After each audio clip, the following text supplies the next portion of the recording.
lo dijo en la primera hora. 7:13 en la mañana, gracias. Está con nosotros el doctor José Serrano Salgado, conectado vía telemática. Él en su momento fue ministro de Gobierno, ministro del Interior, presidente de la Asamblea Nacional. Y resulta que en estos días, el martes en realidad, su nombre de pronto apareció a partir de un comunicado que publicó Centro Democrático, donde, junto a Jimmy Jairala, los puso esta organización política a consideración para una eventual candidatura presidencial. Le saludamos al doctor José Serrano, mi compañera Belkis Sánchez, y quien le habla Fabricio Vela. Mi doctor, ¿cómo le va? Muchísimas gracias, Belkis. Un gusto saludarle, Fabricio, a los tiempos, en realidad. Bueno, aquí estamos, pues, usted sabe que más que el de pronto apareció el nombre, en realidad es un proceso que se viene desarrollando siempre sobre la base de esta gran preocupación y al mismo tiempo de este análisis permanente que hemos estado realizando en torno a lo que está pasando con la democracia en el Ecuador, ya no solo con la gobernabilidad, sino con la democracia en su conjunto, es decir, lo que está pasando con la inseguridad, lo que está pasando con el desempleo, lo que está pasando con nuestros migrantes, lo que está pasando con la minería ilegal, lo que está pasando con esta contracción económica brutal que está teniendo el Ecuador justamente a causa de esa violencia criminal que nos está despedazando. Entonces, a partir de ahí, pues, se ha presentado esta invitación, esta convocatoria desde el Centro Democrático para buscar un canal a través también de la propuesta de nuestros nombres, es decir, mi nombre, el nombre de Jimmy Jairala, para también tratar de establecer una gran alianza con un binomio de unidad de la tendencia de centro, de centro derecha, centro izquierda, obviamente de las izquierdas, que le permita dar un siguiente paso al Ecuador y no entramparnos solamente en el debate y las peleas de los políticos, sino en resolver los temas de fondo que tiene el país y sobre todo el tema de la violencia criminal. Y resolver el problema de la violencia criminal, Fabricio, si usted me permite, tiene un eje fundamental, que es enfrentar a los criminales con todo el peso de la ley y la institucionalidad, que sí la tiene el país, pero que lastimosamente este gobierno, como los dos anteriores, el gobierno de Noboa, pues los han dejado simplemente al libre albedrío de los criminales. Hemos pasado de tener un Estado constitucional de derechos, ¿no es cierto?, donde la ley debía haberse aplicado sobre estos criminales, a tener un Estado simplemente en el cual lo que manda es el TikTok o un mensaje aislado y coyuntural, como lo que hemos visto en Durán, como lo que hemos visto en Manta, llegar con espectaculares eventos militares y policíacos y al día siguiente ver cómo nuestros compatriotas siguen siendo asesinados. Doctor, bienvenido, muy buenos días. Invitación hecha y que usted ha aceptado. ¿Eso entendemos cuando ha dicho que su compromiso es jugarse el todo por el todo? Sí, por supuesto. Es una invitación hecha para que nuestro nombre esté conjuntamente con el de Jimmy Jairala por parte del Centro Democrático en la mesa del debate para lograr ese acuerdo de una alianza, ¿no es cierto?, para establecer un binomio, ¿no es cierto? Un binomio tiene una candidata a presidenta o un candidato a presidente y una candidata a vicepresidenta o un candidato a vicepresidente de la República. Entonces, en esa perspectiva, pues nuestros nombres están puestos ahí para buscar un camino que nos permita consolidar ese binomio y poder llegar a una primera vuelta, si es así, o una segunda vuelta, con un binomio ganador, con un binomio que efectivamente le pueda dar respuestas inmediatas al país, no de 6 meses, no de decretos de estado de excepción, de guerra interna, para que no pase nada, absolutamente nada, en prácticamente 10 meses en el Ecuador, como lo que está pasando en este momento con el gobierno de Noboa, sino efectivamente para desde el primer día de trabajo que se asuma esa presidencia, esa vicepresidencia de la República, transversalizar el eje de la seguridad ciudadana en el Ecuador, que es fundamental. Mire, Fabricio hace un momento comentaba y lo decía con toda razón, no es que los accidentes de tránsito son ya una pandemia, son una especie de pandemia. La Organización Mundial de la Salud dice que todo país que pasa la tasa de 10 casos por 100.000 habitantes en accidentes de tránsito, rebasa esa tasa hacia arriba, ya está en una pandemia. Es decir, imagínense, en accidentes de tránsito estamos viviendo ya una pandemia, pero imagínense lo que estamos viviendo en violencia criminal. Estamos viviendo ya simplemente una suerte de destrucción total de nuestra democracia. Ya no, ni siquiera, estamos mucho más allá de una pandemia. Habrá que inventar un término. Oiga, doctor. Con 44 casos por 100.000 habitantes en homicidios y asesinatos. Estamos muy por encima de la tasa de accidentes de tránsito, homicidios y asesinatos. Doctor, si me permite, entiendo yo que evidentemente, y usted maneja los temas de la seguridad, ese es un eje que evidentemente forma parte de la principal preocupación que seguimos teniendo según todas las mediciones, las encuestas, los estudios de opinión, las ecuatorianas y ecuatorianos, que es la situación de seguridad. Pero quiero retrotraerme a lo primero. ¿Es una posibilidad cierta, seria? ¿A usted le interesa una candidatura presidencial? ¿De dónde surge esa posibilidad, doctor? Mire, la posibilidad no solamente es lo que nos interesa, sino lo que nos convoca, ¿no es cierto? Porque el interés puede ser muy personal, pero en cambio la diferencia es que es una convocatoria, justamente aceptar una convocatoria para construir un proyecto mucho más colectivo.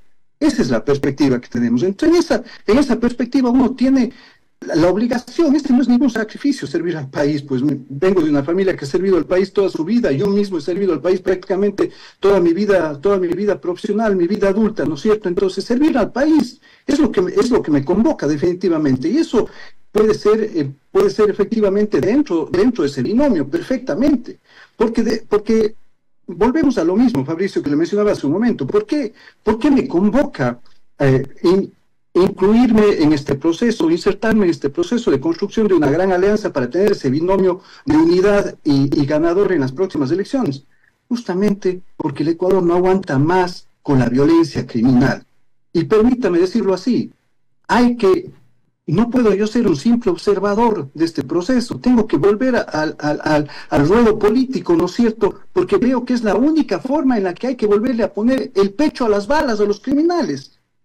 Los criminales tienen que saber que nuevamente va a haber decisión política para enfrentarlos. Y decisión política quiere decir coordinar con la función judicial, volver a establecer un sistema de política pública que la policía, las Fuerzas Armadas tengan una capacidad no solo de reacción, sino tengan una capacidad preventiva para lograr enfrentar al crimen organizado, al narcotráfico, a los lavadores de dinero, a los extorsionadores, todos los días. Esa tiene que ser una prioridad. Entonces, en esa perspectiva, pues, estoy en la obligación y también tengo la satisfacción y el honor, ¿no es cierto?, de nuevamente poner mi nombre a disposición de los ecuatorianos y de las ecuatorianas, en este caso, en inicio para buscar este encuentro de alianza y de construcción de este binomio de unidad de una tendencia ideológica, de una tendencia política. Doctor, es conocido que usted hace ya varios años se desafilió del movimiento Alianza País y que como tal no ha formado parte de las filas de ninguna organización política en este tiempo. Sin embargo, ¿qué interpretación hace usted de la publicación que hiciera el expresidente Correa ante el anuncio de que su nombre podría ser considerado para una eventual precandidatura? Él dijo, apaguemos la luz y vámonos a la casa. Mire, yo creo que el tema fundamental es no es cómo nos peleamos entre los políticos, sino más bien cómo resolvemos los grandes problemas que tiene el Ecuador. Reitero, esta convocatoria que yo he aceptado es una convocatoria, es una aceptación que no está condicionada efectivamente no está condicionada a establecer los vínculos necesarios, ¿no es cierto?, desde la perspectiva política y ceder posiciones para que efectivamente el Ecuador tenga el mejor binomio, no solo en la candidatura, sino también ya una vez que se ganen las elecciones en la presidencia y en la vicepresidencia de la República. No se trata un tema de apagar la luz recién, la luz ya está apagada, ya la apagaron hace tiempos, hay que regresar para prender la luz nuevamente. La luz de la democracia, la luz de un mínimo de esperanza que necesita el Ecuador. Y vuelvo a insistir, obviamente que el nombre de uno esté en el debate de estas eventuales candidaturas, pues siempre va a tener sus bemoles también, pero bueno, estamos dispuestos a aceptarlo y le reitero, yo no voy a pelear para los políticos, vamos a pelear contra el crimen organizado, contra las estructuras criminales, para devolverle la convivencia social al Pacífico. El tema, doctor, y lo que usted dice, digamos, en el mundo ideal debería ser así, o sea, no hay que pelearse entre políticos, o más allá que las peleas entre políticos, hay un país que es más importante. Claro, las peleas no son lo importante en este caso. Sí, debería ser, pero lamentablemente de esas peleas, o cuando hay esas peleas, es cuando no se llegan a entendimientos. Mire usted, como ayer mismo Unidad Popular decidió marcar distancias, o sea, tuvieron una participación durante la reunión del pasado miércoles, y de pronto ayer los dirigentes de Unidad Popular dijeron, ¿saben qué? Fuimos, pero nosotros con el correísmo ni a la esquina. O sea, ellos han marcado esa como una línea roja. Eso quiere decir que ya no será posible, luego de la reunión del miércoles, ya no será posible que todos se puedan agrupar. Entonces, digamos, más allá del interés del pueblo ecuatoriano, si los políticos no se ponen de acuerdo, no va a haber una alianza, doctor. Pero es que el tema fundamental nuevamente pasa porque no podemos estar mirando al Ecuador como cuerpos estancos, es decir, ni el territorio del Ecuador para la seguridad puede ser cuerpos estancos, ni la práctica de la construcción de las alianzas políticas pueden ser cuerpos estancos. Hay que crear vasos comunicadores, definitivamente. Se trata de tender puentes de este momento, porque no podemos seguir dinamitando los cimientos de nuestra democracia. Ese es el tema fundamental.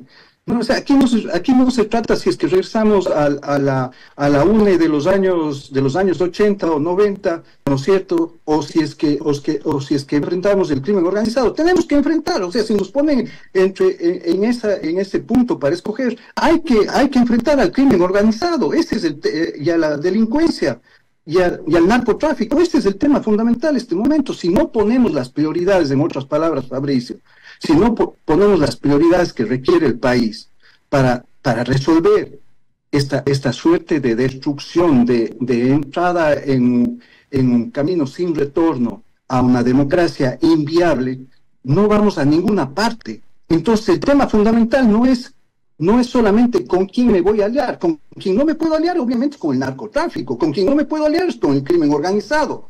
Con ellos no hay cómo ni aliarse ni dialogar, a ellos hay que aplicarles todo el peso de la ley, y hacia allá es esta invitación a esta convocatoria unidad a integrar este gran frente de unidad, efectivamente, a poder ganar unas elecciones para enfrentar ese gravísimo problema que nos está destruyendo todo, está destruyendo la economía, está destruyendo la paz, está destruyendo absolutamente todo en el Ecuador, que es obviamente esta violencia criminal y este narcotráfico que se está infiltrando además en toda la institucionalidad ya del país. En eso debemos estar preocupados en este momento. Respecto de esta intención de unidad, doctor, por cómo van las cosas, ¿hay realmente esperanza de que eso prospere, de que llegue a buen puerto?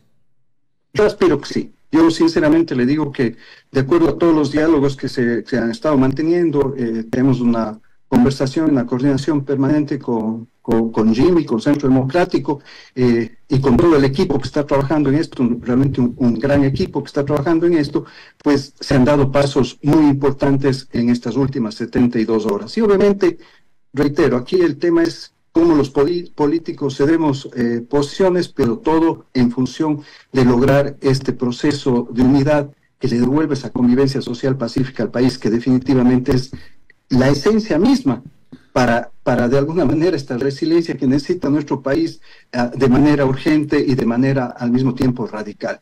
Oiga, doctor José Serrano, ¿cuál es hoy mismo su situación política, jurídica? Digamos, no tiene ningún problema con la justicia, no tiene ningún proceso abierto. ¿Cuál es su situación ahora mismo, doctor? Mire, yo en este momento tengo una condición especialísima en el país en el que estoy viviendo. Soy muy respetuoso, obviamente, de las normas y de la acogida que me ha dado el país en el que vivo actualmente. Me ha dado una protección, efectivamente, que lastimosamente los últimos dos gobiernos la desecharon frente a tanta amenaza criminal de muerte y ya hechos reales y ciertos también, pero le reitero, yo no estoy para hablar de mi situación personal en ese sentido, y obviamente, pero sí para responder su pregunta, Fabricio, con todo gusto, es decir, no tengo, yo tengo los procesos, la justicia me ha llamado efectivamente a rendir versiones durante estos últimos 7 años rindiendo versiones sobre diversos temas que me ha convocado. Obviamente he estado presente en todos aquellos temas que la justicia, que la fiscalía me ha llamado, y así lo seguiré haciendo. Así que mi condición está completamente transparentada en los sistemas tecnológicos de la función judicial, y estoy tranquilo en realidad con mi conciencia. Con lo que no puedo estar tranquilo en realidad es con esta ola de terror, con esta ola de pánico y con este río de sangre que nuestro país está haciendo correr permanentemente por la ignominia y por las omisiones, yo diría hasta ya de carácter doloso, que el gobierno de Novea pues no las puede resolver en materia de seguridad ciudadana como tal. Doctor, pero según lo que ha descrito, esa condición podría cambiar si eventualmente se convierte en candidato o precandidato. Por ejemplo, por aquí le dicen, es importante que diga si puede candidatizarse o no. Y yo le añado algo más, o sea, usted sí puede venir al país, puede hacer campaña. Yo creo que es importante conocer eso, doctor. No, por supuesto, Fabricio, hay que ser respetuosos de los procesos internos en el país que estoy viviendo. Obviamente, tendré que tomar una decisión inmediata también sobre eso, que me permita inmediatamente regresar al país, pues hacer la campaña, si es que así se decide, en la conformación de este gran binomio de unidad y esta alianza que aspiro que se pueda concretar en los próximos días, ¿no? Pero como tal no tendría ningún impedimento para el efecto. Ningún impedimento, así es decir, ningún impedimento. Le reitero que no estoy en el país efectivamente por todas las amenazas de las que he sido objeto, al igual podríamos decir que cientos de miles de ecuatorianos han tenido que huir del Ecuador para que no les maten, para poder llevar el pan a su casa del día a día. Pues efectivamente uno ha tenido que salir del país efectivamente porque simplemente la situación se puso insostenible para los temas de seguridad y obviamente ya para la integridad física, para la propia vida, ¿no es cierto?, frente a todas las amenazas que por haber enfrentado al crimen organizado como lo enfrentamos mientras estuvimos en el Ministerio del Interior, sobre todo en el gobierno del presidente Correa. Doctor, y hablando de eso, porque usted fue parte del gobierno del presidente Correa, ¿está distanciado de Revolución Ciudadana usted o ha tenido una relación un poco más cercana en los últimos tiempos? En realidad, mire, la conversación siempre ha sido cordial, siempre ha sido muy respetuosa con prácticamente todos los compañeros de Revolución Ciudadana. Siempre han habido temas importantes en lo jurídico. Imagínense, hemos tenido enfrentar procesos hasta de carácter penal con el propio presidente Correa, y obviamente hay que estar en comunicación permanente con eso, y obviamente he podido también desarrollar algunos diálogos específicos para analizar cifras, situaciones, y al mismo tiempo ponernos también en el tema del debate para los temas propios de la seguridad ciudadana, ¿no? Mire, acaban de matar hace 72 horas al policía, al cabo segundo Kimi en Durán, ¿no? Aquí nuevamente le doy a la familia que le doy mi pésame. Había pedido el policía, el cabo segundo Kimi había pedido el pase, perdón la digresión, Fabricio, no, había pedido el pase en el mes de enero, porque él ya informó al mando de la policía que lo iban a asesinar, no que estaba amenazado de muerte, que lo iban a asesinar. Pidió el pase en el mes de enero y recién le dieron el pase hace 8 días, y un día antes de que él vaya con el pase a Galápagos lo asesinaron. Entonces, obviamente estos temas nos convocan siempre a conversar, efectivamente a dialogar, y es ahí donde he podido desarrollar permanentemente esos diálogos con los compañeros de Revolución Ciudadana, y obviamente establecer ahí también algunas estrategias, acciones, pronunciamientos que eventualmente se puedan dar, ¿no es cierto?, y saber un poco y entender qué es lo que está pasando con la institucionalidad del país y con esta penetración del narcotráfico y del crimen organizado que si no la frenamos frenamos ya, pues vamos a un abismo sin fondo, y eso no lo podemos permitir en nuestro país. Hablando justamente de nuestro país, ¿cómo ve usted hoy? El presidente Noboa ha cumplido 7 meses en el poder y desde el 8 de enero estamos en estado de excepción, primero fue nacional, luego ahora mismo tenemos un estado de excepción focalizado, pero además desde el 9 de enero el país está bajo conflicto armado interno. ¿Cómo le evalúa usted las acciones desplegadas por el gobierno del presidente Noboa? Las acciones son completamente débiles, Fabricio. La declaratoria de estado de guerra y de estado de excepción debía ser una contingencia. La contingencia no puede durarle toda la vida, es decir, no podemos normalizar la contingencia en el país, porque al fin y al cabo esa contingencia que era declarar el estado de emergencia para que el estado de excepción y el estado de guerra interna para que las Fuerzas Armadas puedan salir a las calles, lo cual desde mi perspectiva no era necesario, ¿no es cierto?, jurídicamente hablando, ¿no es cierto?, simplemente se va convirtiendo en una excusa. ¿En una excusa para qué? En una excusa para poder hacer allanamientos sin orden judicial, para poder perseguir a rivales y enemigos políticos, para perseguir a la propia familia del presidente de la República Noboa, quitándole la seguridad a su pequeña hija de 5 años, ¿no es cierto?, para dar o para vengarse, entre comillas, de su ex esposa. Entonces, ese plan de contingencia que debía haber sido resuelto en esos 60, en esos 90 días, usted puede ver que ya se ha convertido en una simple excusa que además no va hacia ninguna parte. Nos llevan de Esmeraldas a Manta, de Manta a Durán. Ahora veremos si van a alguno de los distritos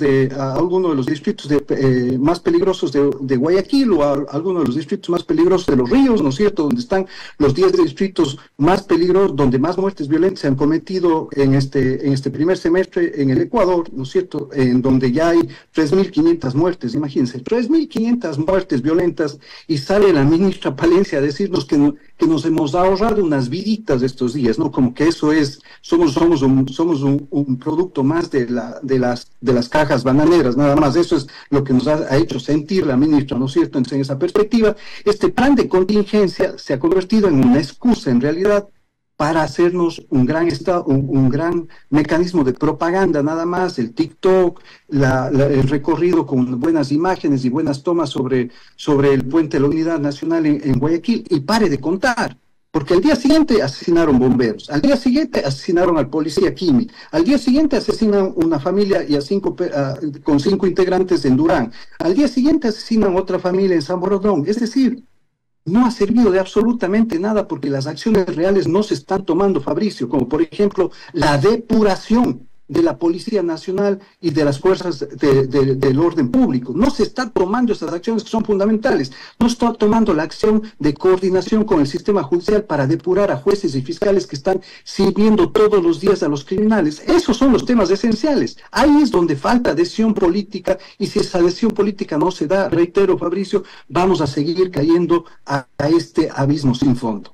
Correcto, doctor José Serrano, gracias por estos minutos.